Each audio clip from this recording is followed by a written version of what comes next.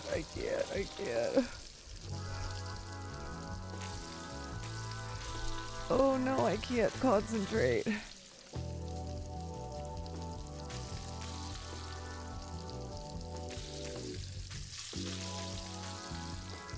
There we go. Please. Please. No, please. No, I can't. Oh, I can't. I'm gonna die. Why does he keep closing my door?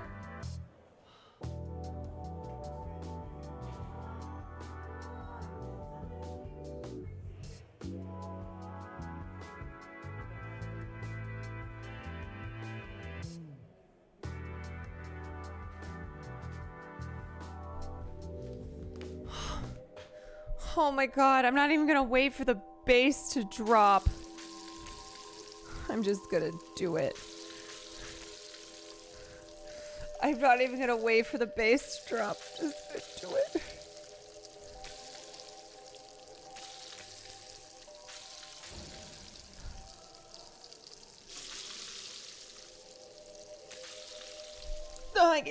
The stretching isn't even working anymore. I think I've just lost my mind.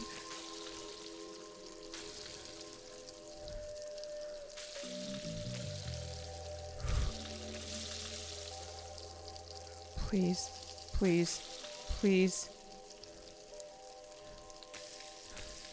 Please, you piece of shit.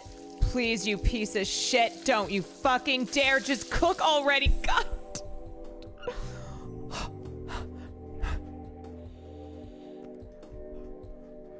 Oh, we did it.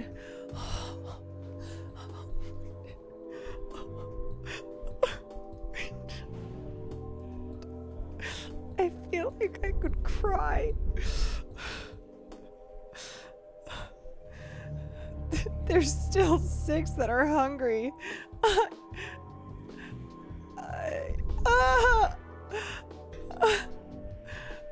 Let me tell you something. Don't bite at the bait of pleasure till you know there's no hook beneath it. Thomas Jefferson said that, did he? To you? Okay, yeah, I believe you. Wish I could have tried my hand at poultry prepping. I'll make you something. It's not my fault I cut my left hand off when I was 12. I was bored. God, this world is run by lefties? Actually, is the Saint of 6 Stomachs left-handed? Not sure. Can you check when you're up there? Finally lay this to rest. Yeah, I'll do that. I got you. I figured it out. Okay, I'm sorry. I'm just blasting through this. What is this? That is disgusting. That is vile. Oh my god, it's a 6-sided. No way. No way. No way. Oh my god. It's a demon meat cube.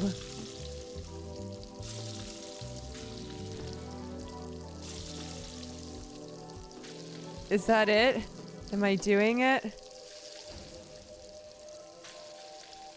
Fuck! Oh no!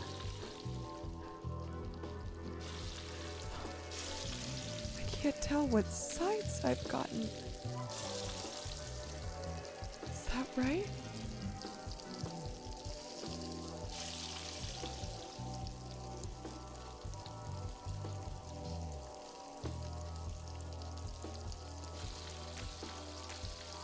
I can't tell. Come on. Okay. Okay. No!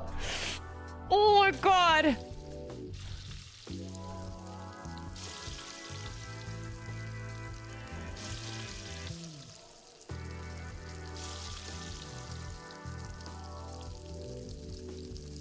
Shit! Oh. Oh. I thought I had that one down.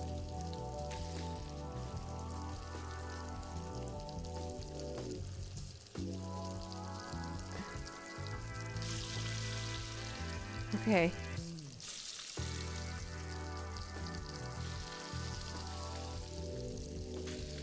Oh my god.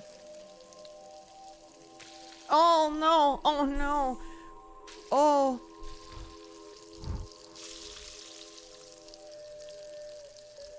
Come on. Come on. Come on. This demon cube.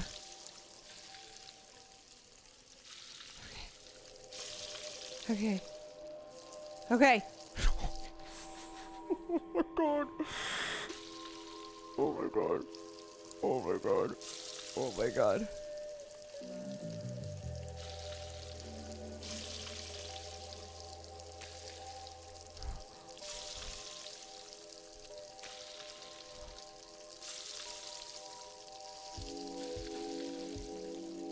Oh my god.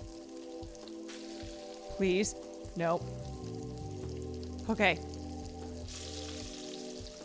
Okay. Okay. Yes. Yes. Yes. Yes. Yes. Yes. Oh, wow. Thank you for the backflip. Thank you so much. Thank you. Been working on some music? Great. Give me your next mixtape. Bingo. I use a lot of reverberant clucking for the percussion. I hope this will be the catalyst in reconsidering the ban on poultry.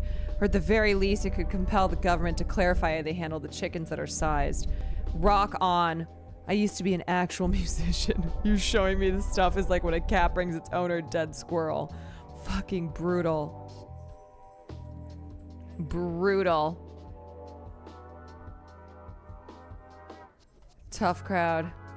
Okay, that's the guy I talked to first. I went all the way around. So now I gotta go up. Okay. Who the hell? Wait, she's back. Can you fry eggs? She keeps asking the same question. Maybe you can make scrambled eggs so no side is in the cold too long? But at that point, is it even worth the risk? Mount Everest is hard to climb. Is that worth the risk? The achievement of getting to the top dwarfs the notion of frying an egg. But no one's fried an egg up there yet. Why is she so obsessed? I would be the first. Being the first person to do anything is of course impressive, but it isn't a substitution for quality. You don't get it. And you do. This woman is obsessed. I saw you cooking down there. You have good capability. I'm a dinner and a movie kind of guy. So I'm gonna throw shit in your pan as you cook for me. You don't have to keep it in. I just want to get your wrist dancing. Okay, dickwad.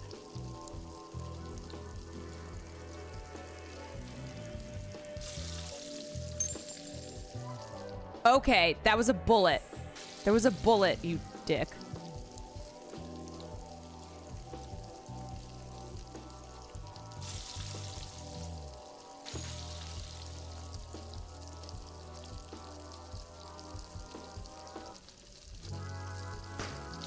Oh my god. Okay. Okay, what? Whew! The way you flipped that pan was aggressive? I don't appreciate that. I don't appreciate you. When the bass drops, kill yourself.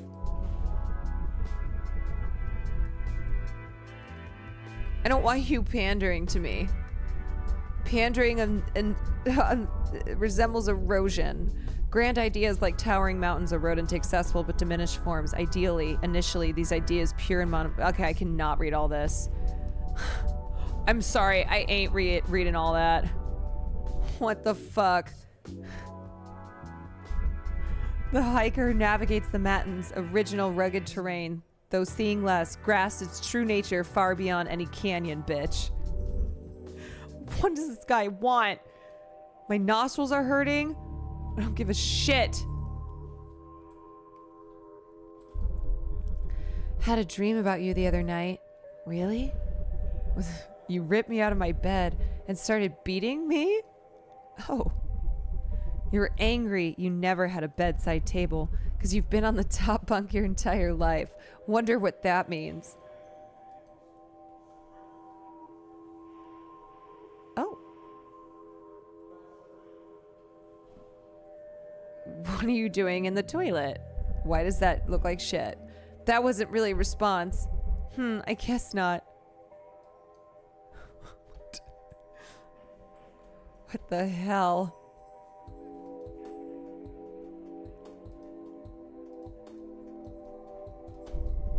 I assure you we can reconfigure the toilets if needed. Oh, thanks. All good. Yeah, okay. I don't even want to feed them. I'm far beyond uncomfortable. Yeah, me friggin' too. What the hell is this? Oh, I have to friggin' bullet. Oh my god, it's gonna explode. Oh no, it's gonna explode! And it knocked the thing off! Oh, fucking. Okay. Oh, shit. Oh my god. How does she do it? How does she do it? How does she do it? Holy shit. No! No, you piece of shit!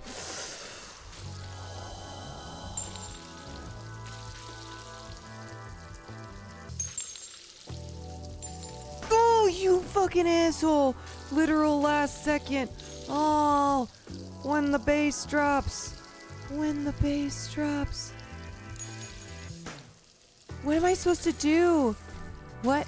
You can flick out the bullets? Oh. Oh, okay. Great. The one thing. Shit! Of course, the one thing I can't flip out.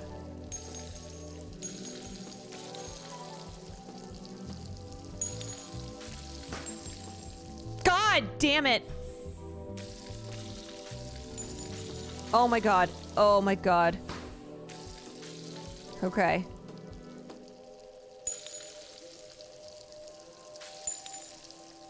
Why can I not flip these bullets out? Why am I why is it so hard?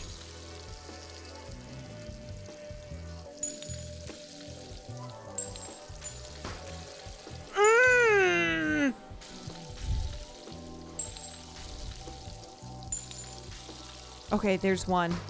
There's one, thank God.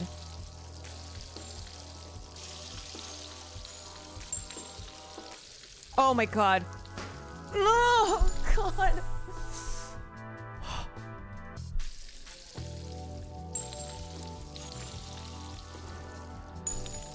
Of course, it still ends up back in, because why not? Okay, that's good. That's good.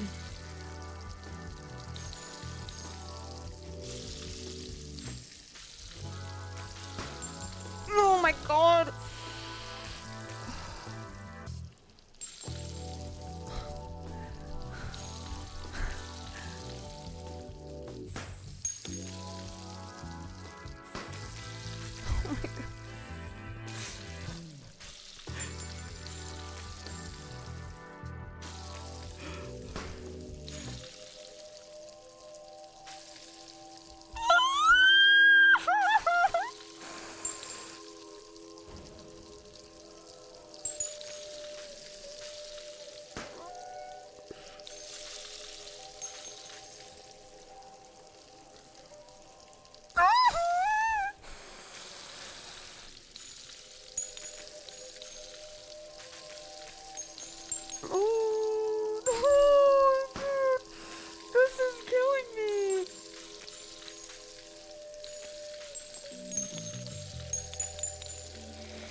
This might be it for me.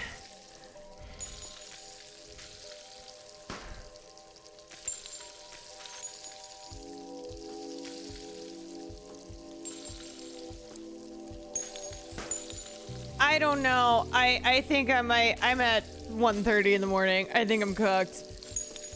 I think I'm cooked. I think I can't. What did I think? I was just gonna fucking I can't.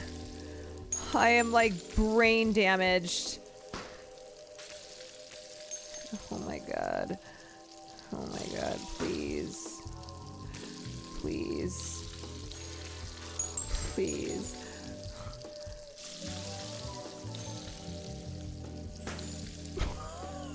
I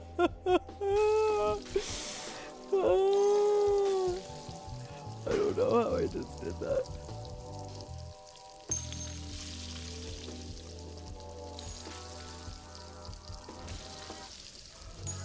Please.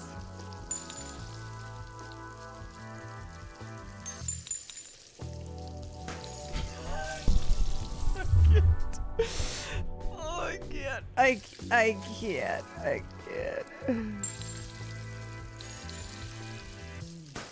I can't. It's so hard.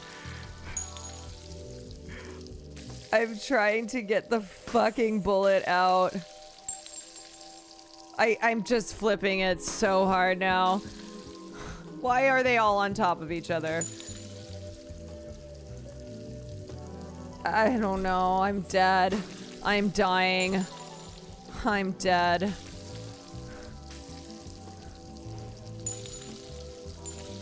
I can't.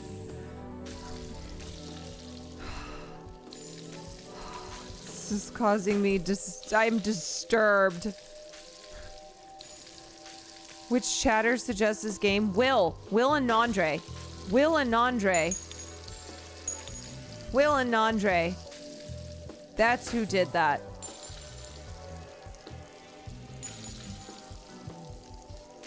I'm not.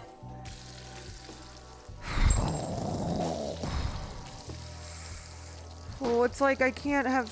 They just send new bullets in though. I don't know. No! Oh.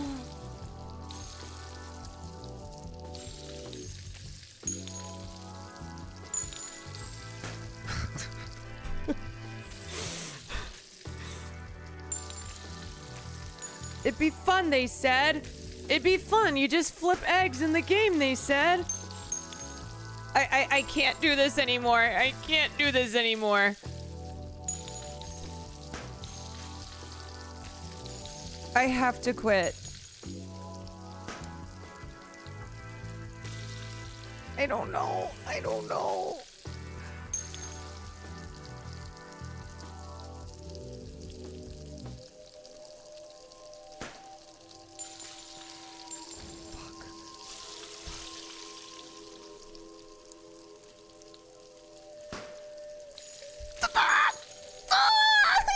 I'm in so much pain. I'm in so much pain.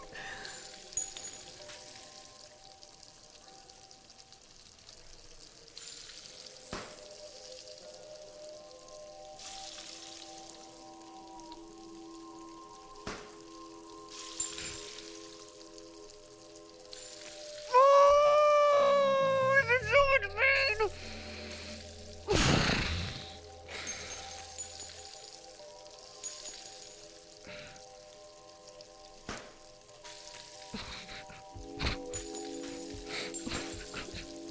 Oh my god, this is out of control. I can't do this. It's so stupid. It's so stupid. Okay. Please.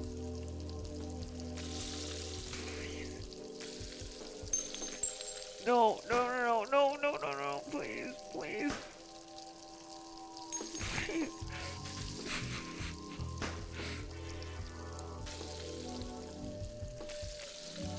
Oh my god. Oh my god, please. Oh my god, please. It's gonna blow up.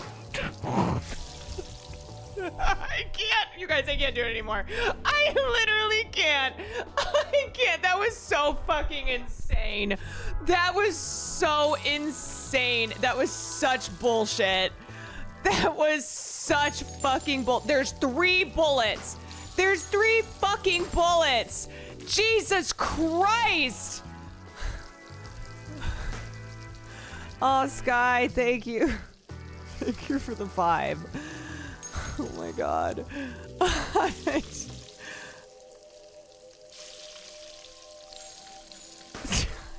gonna do the bass drops. Oh my god. Oh my god. I don't think I've ever been losing my mind as much. I think I can't. I think I can't. I don't think I've ever lost. It's like it's multiple. It's multiple in. What the fuck? fuck are you supposed to do?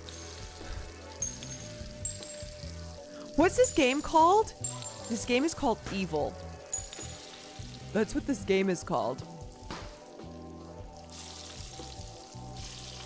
Please. Oh my god, I'm gonna kill myself. In the base. In the base. Dropping! I can't! I can't! Oh my god! See, and then there's just like multiple bullets that explode. What? And then it's like, what are you supposed to do? What is a girl supposed to do? Obscure leftist, thank you for the 5. I am actually, this is like waterboarding. This is actually torture. Okay, just calm down. Calm down. Please.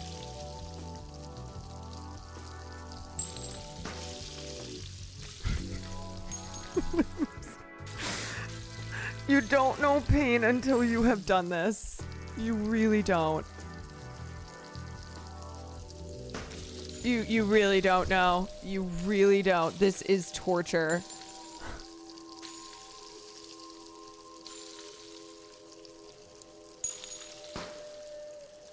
Oh my god. Oh my god. Oh my god. The bullets are the base dropping every time.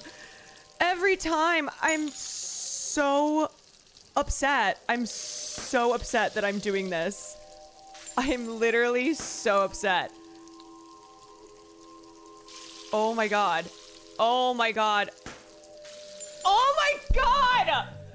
Oh my fucking god!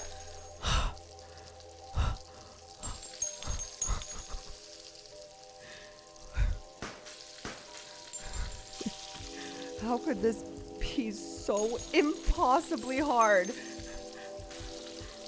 I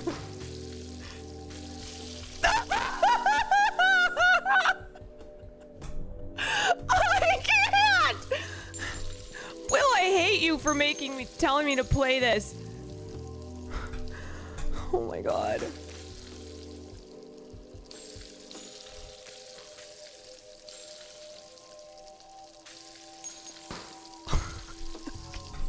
I can't do this anymore, you guys. This is a portrait of a woman losing her fucking mind. It just is it's levels of impossible. This is worse than 12 minutes. It honestly is worse.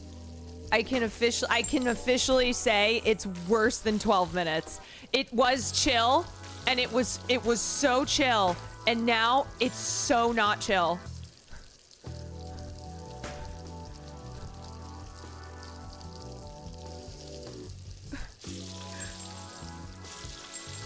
It's so not chill.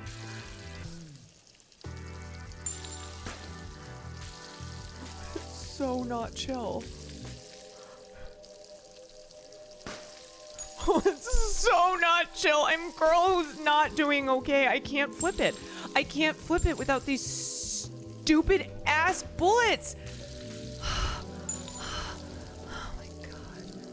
Oh my god. Oh my god. Oh my god. Oh my god. Oh my god. Oh my god. Oh my god. Oh my god.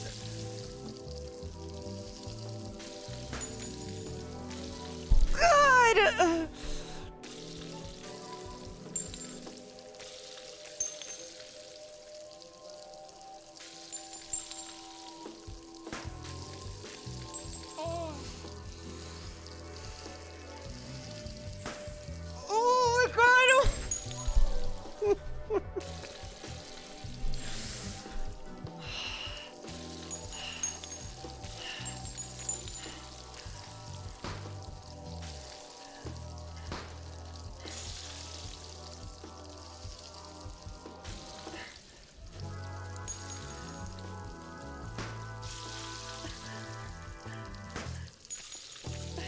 I have to flip this bacon. I have to flip this bacon.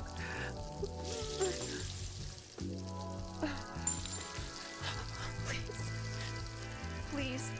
Please. I can't.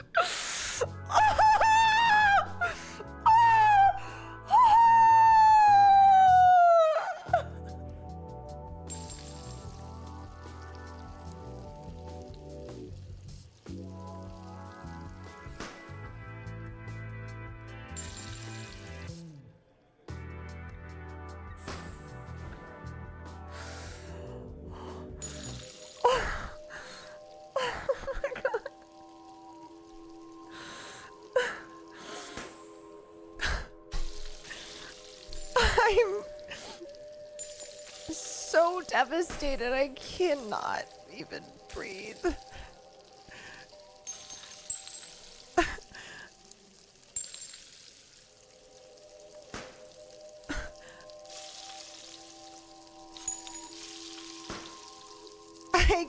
I can't breathe. I can't. I think I'm...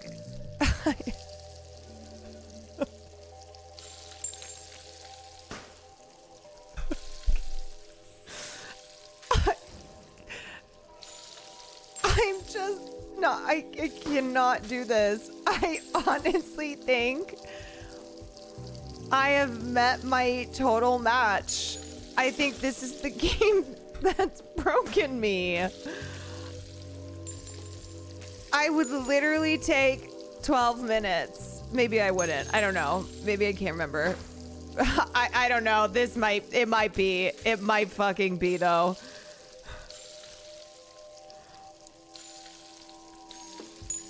I am just so fucked up by this.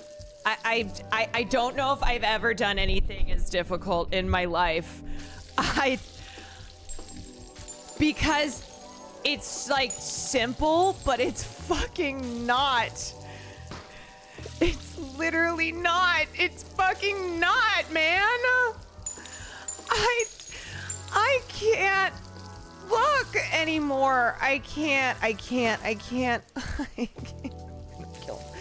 When the bass drops, I'm actually gonna kill myself.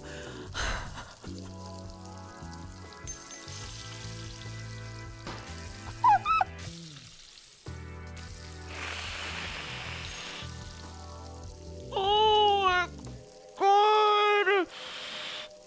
Oh my god, please, please, please, please, please. Okay, come on, cook, you fucking bitch. You stupid... Okay, flip. Ah, okay. Okay, now. No. Okay. Oh my god, please.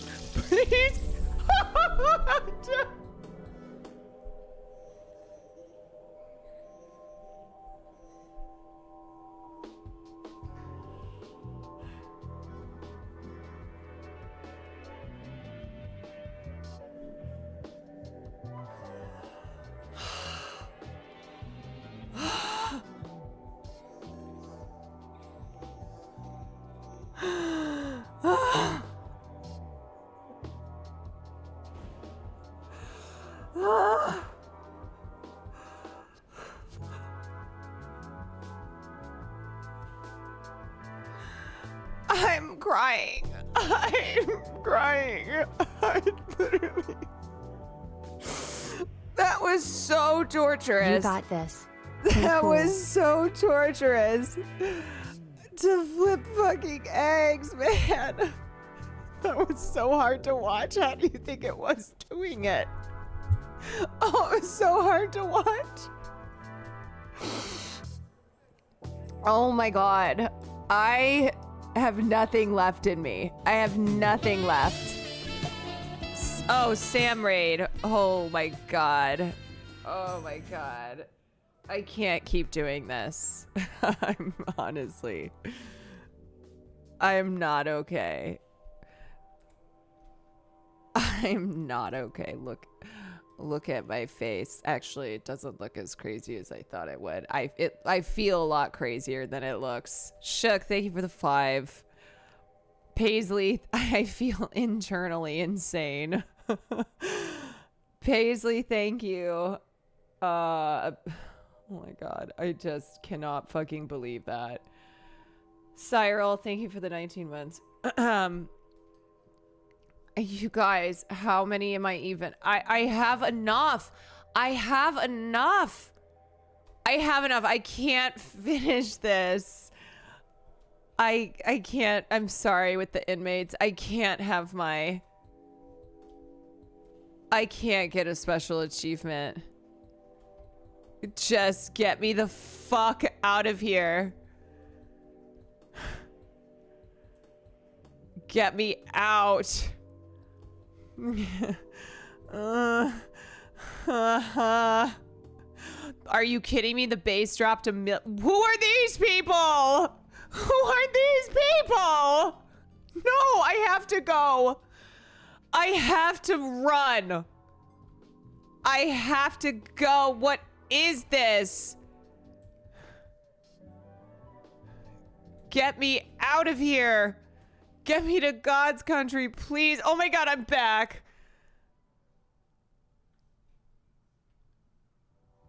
I don't care if they're starving. I don't care if they die. I cannot. I'm just gonna go to the guy. They have secrets? What does that mean? What secrets? Not leftist of you? Yeah, I'm fucking MAGA now, okay? I'm fucking MAGA. Oh my God, you're so close. Oh my God.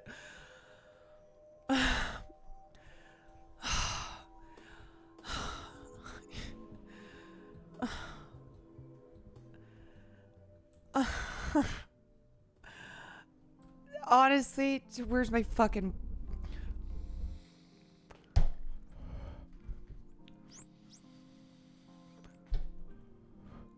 Is this dead? It's dead! Oh no, it's not dead. Okay. What are you doing here? I don't know, man. Oh, you're not hungry? Perhaps my dolphins could use an entertainment? If they were decommissioned. Okay, what do you fucking want from me? Oh, God. No, please. Not the fucking bullet again. Oh, Jesus.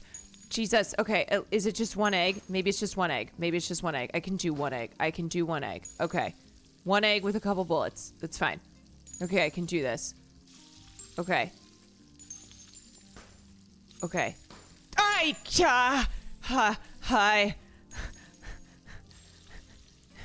Sometimes it pops it out and I don't know why.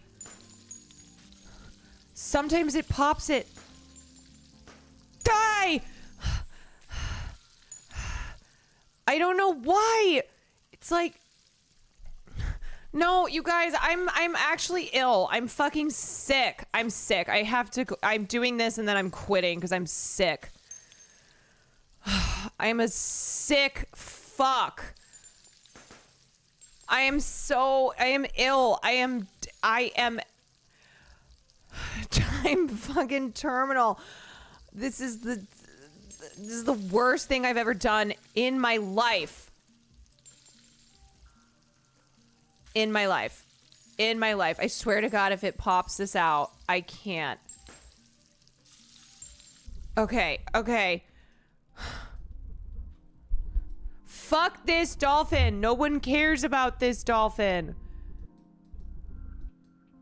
Him with his chickens, me with my dolphin. I don't care about your neurodivergent dolphin. Okay. 2 still hungry. Oh my God. Okay. Fuck in hell. Oh my God. I'm sorry. I don't give a fuck.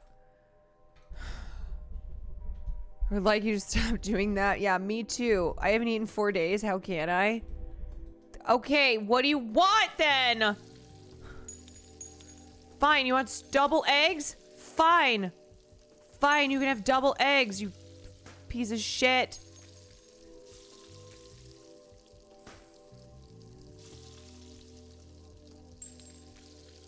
I just flipped the egg out.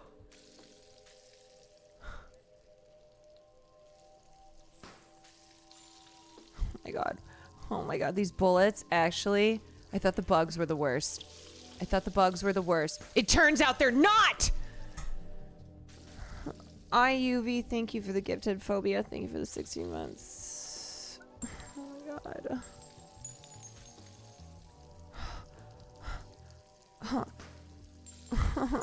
Oh, you sick son of a bitch. All these people should starve. I don't care. I'm out of business. We've run out of eggs. They're too expensive. This economy is in the shitter because I keep having to make eggs. And 90% of them are ruined.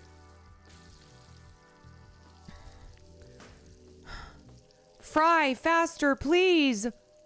Please fry faster. Fuck. Stupid bullet. Stupid bullet. Eggs. Oh my god, stupid ass eggs. Oh, okay. Okay. No, don't you dare. Don't you dare. Don't you dare. Don't you dare take my eggs. Okay. It was entertaining and illegal. Okay. So this will be a one-time thing.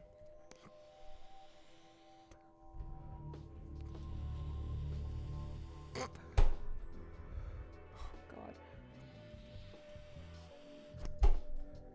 One left. Oh my god. Okay.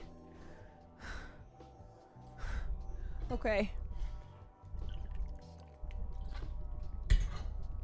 I don't even know what that guy's saying. This is the last one. Is that a pizza? Is that a pizza? Oh shit. No! Huh. Okay. It's like I'm watching the fucking Super Bowl. Feels like it.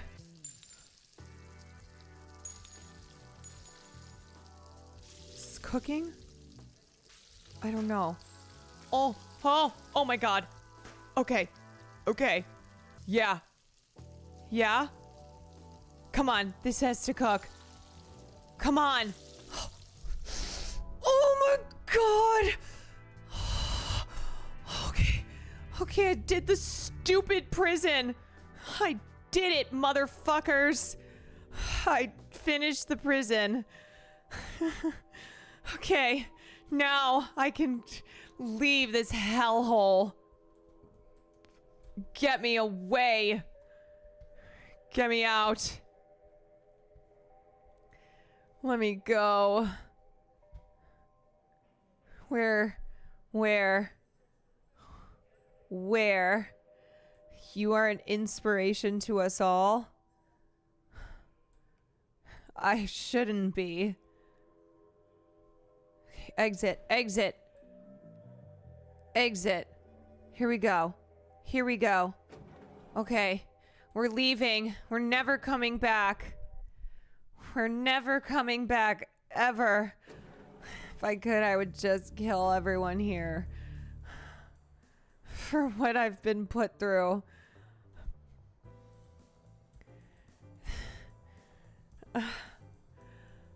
I can't believe this happened to me. I can't believe it. Was anyone even losing their... Where am I? Is anyone even losing their minds? Like I was? Okay, I gotta go this way. My fucking cigarette.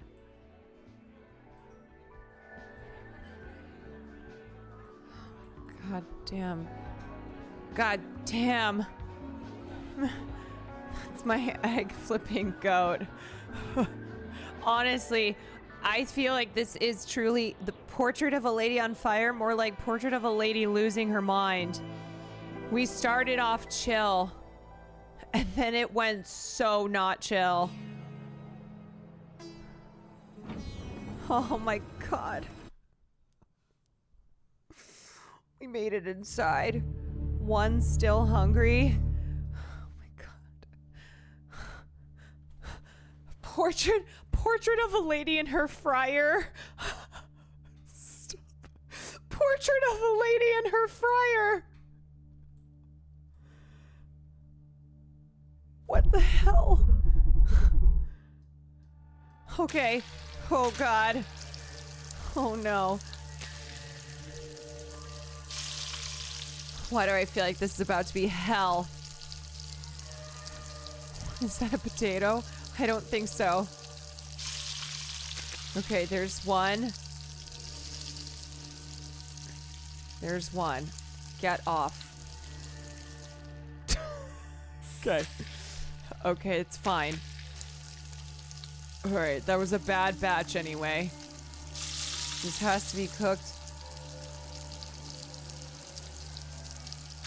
Okay, great. Oh my god. Oh my god. Okay. Keep it together. This is simple. It's gonna get harder. So if you can't do this, you are such a worthless piece of shit. You have no idea. You have no idea what's coming.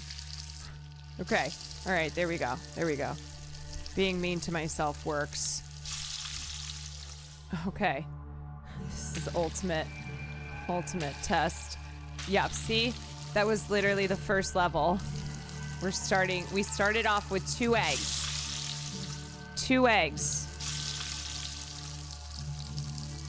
2 eggs. Okay. There we go. Let's cook these 2. Okay. Okay. And now I just gotta flip. Great. Oh, great. Okay. We're in it. We're in it. We're fucking in it. Okay, because it's only gonna get harder. Okay. This one's probably gonna be like 4. Yup. Okay, we're doing it like this. Yeah, okay.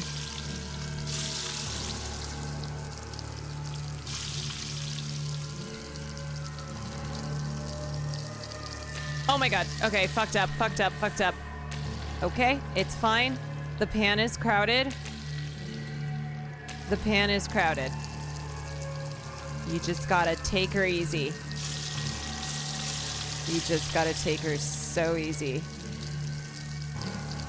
Okay, just one at a time. You know what? That's good. Okay. Okay.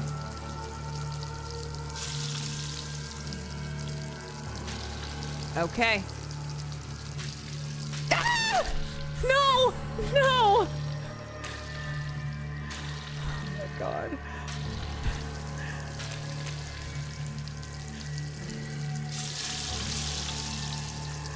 Okay, it's fine.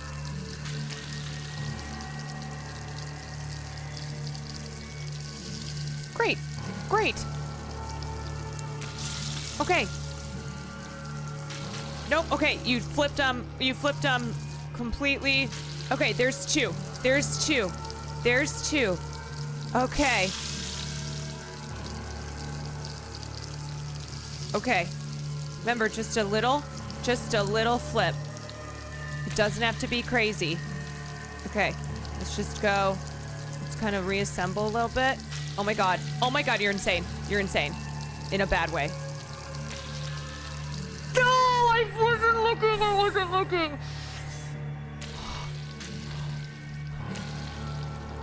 Oh my god.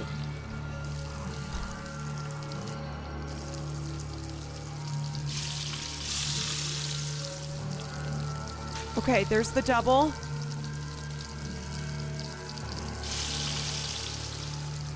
There's the double. There it is. Oh my god, there it is. Oh my god. Oh, holy shit. Okay. All right, what do we have here? 1, 2. There's no way. No way. Oh my god. This is fucking insane.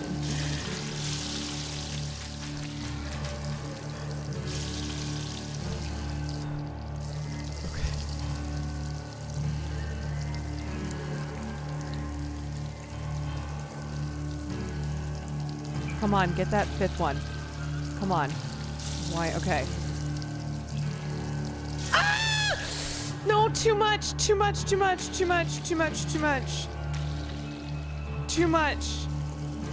Oh.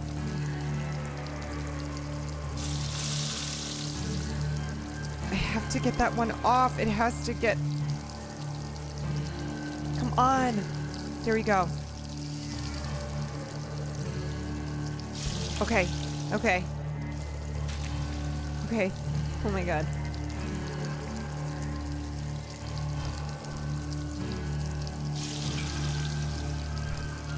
Okay. There's 3.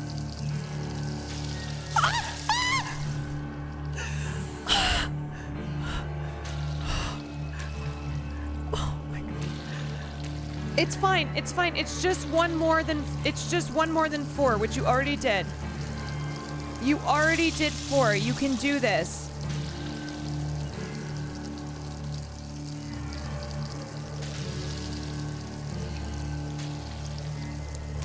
Okay, these ones are not cooking because they're on top. Okay. Okay. Okay. Flipping. Okay.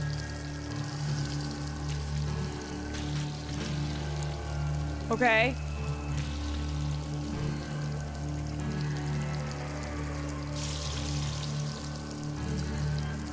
Oh my god. Oh my god. Is it not done? Oh, there's one last one. Oh my god. It's... Oh shit. Okay.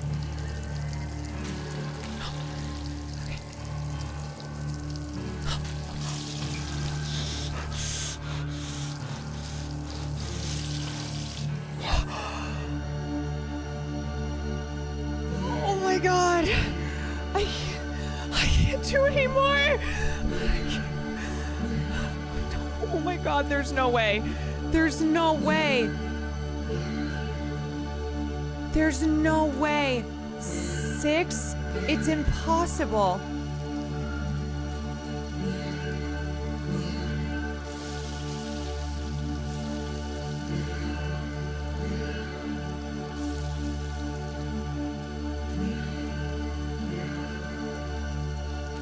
It's not possible. Oh my god. Okay, come together. Okay, okay, there's... No, steady. Ease up. Ease up. Okay, get off that one. Okay. Oh my god. Okay. There. Oh, holy shit. Holy shit, that was huge. That was huge. Okay. It's just this last one. I can't get it. Get off. Yes. Yes. Just scooch a little bit. Just scooch a little bit, you piece of shit! Oh my god, I can't...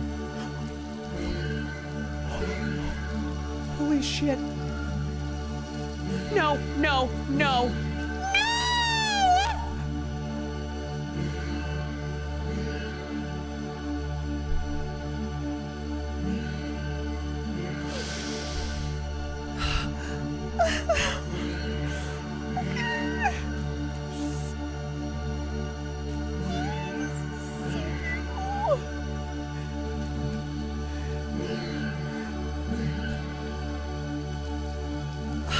I can't believe that.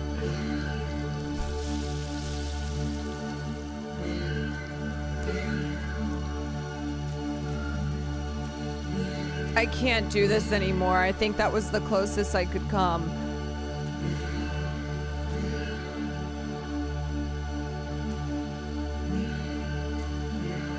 I think that was it.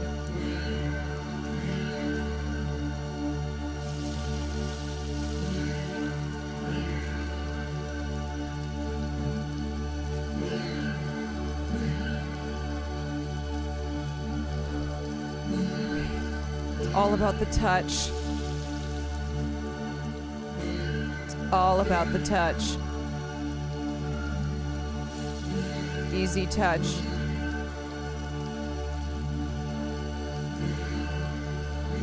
Easy. Easy.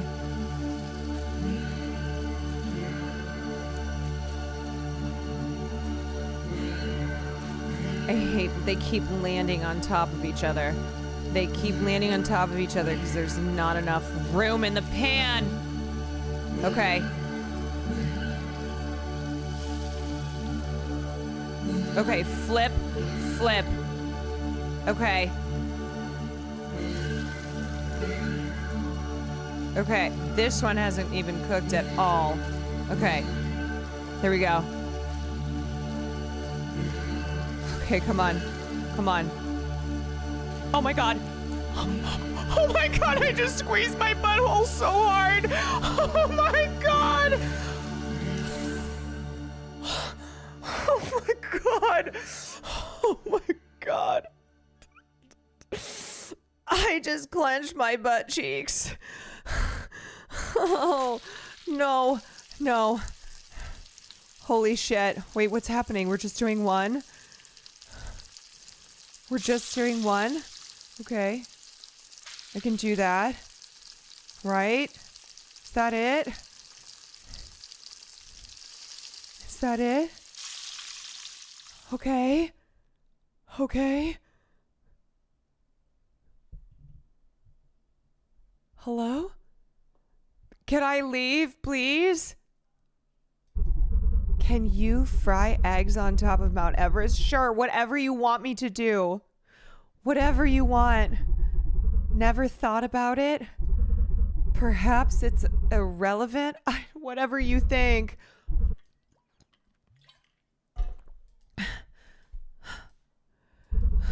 Listen, Jeff Bezos in a glass jar, can you just let me the fuck out of here?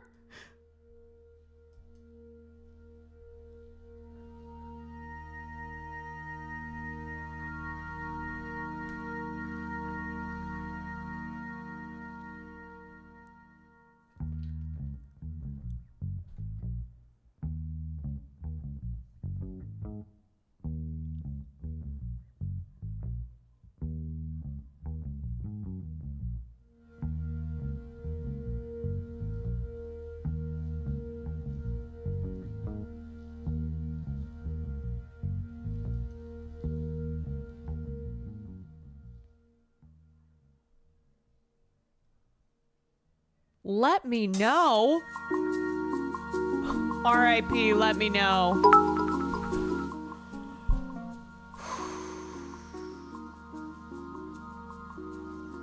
Holy shit. Oh my god.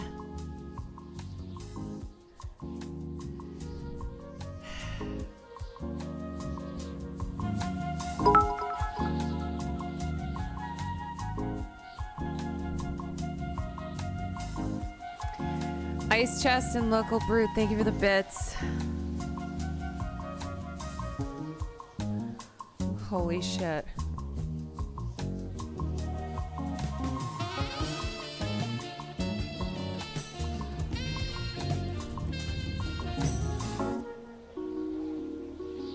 HC015, thank you for the 5 gifted subs.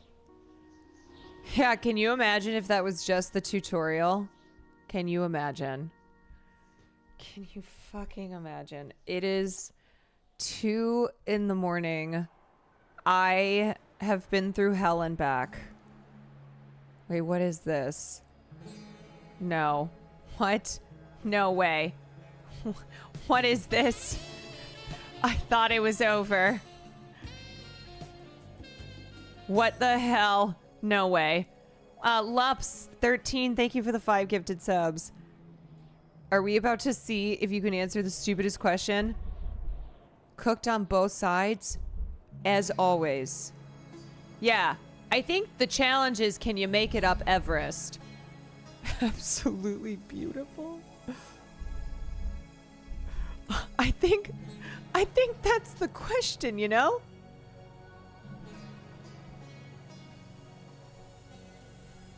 Not so much, can you fry an egg, but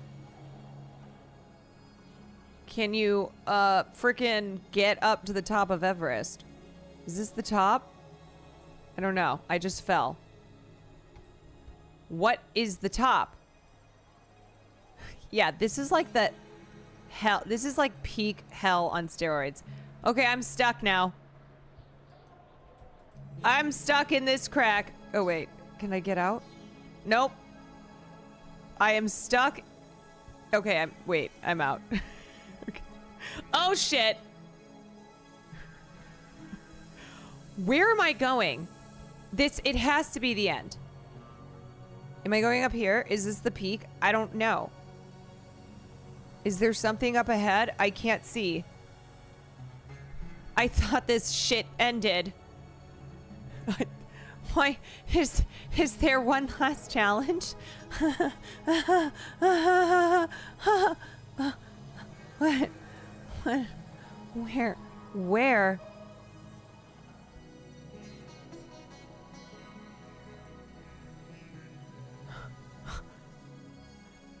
I see something.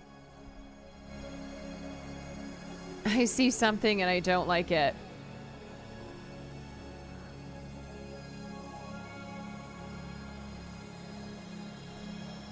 I'm gonna guess it's a frying pan. No, it's a chicken.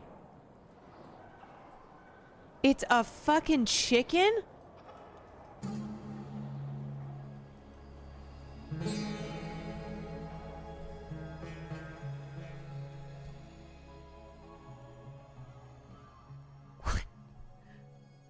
It's a goddamn chicken. What the hell?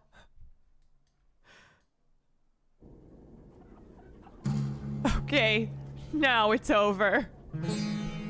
Oh my god.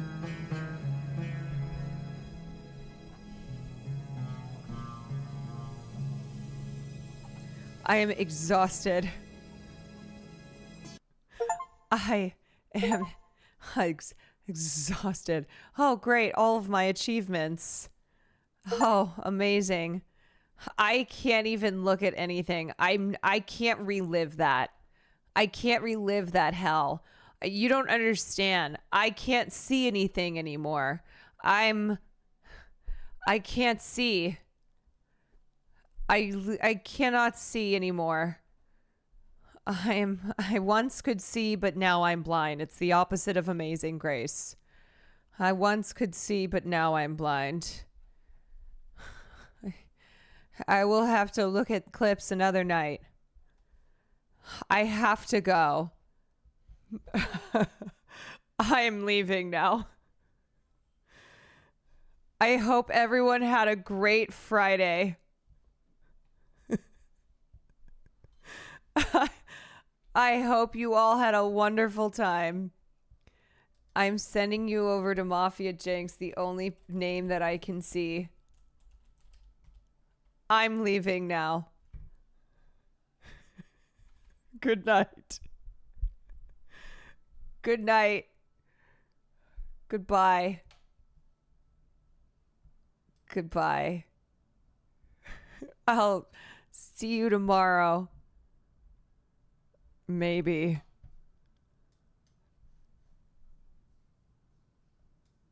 Goodbye.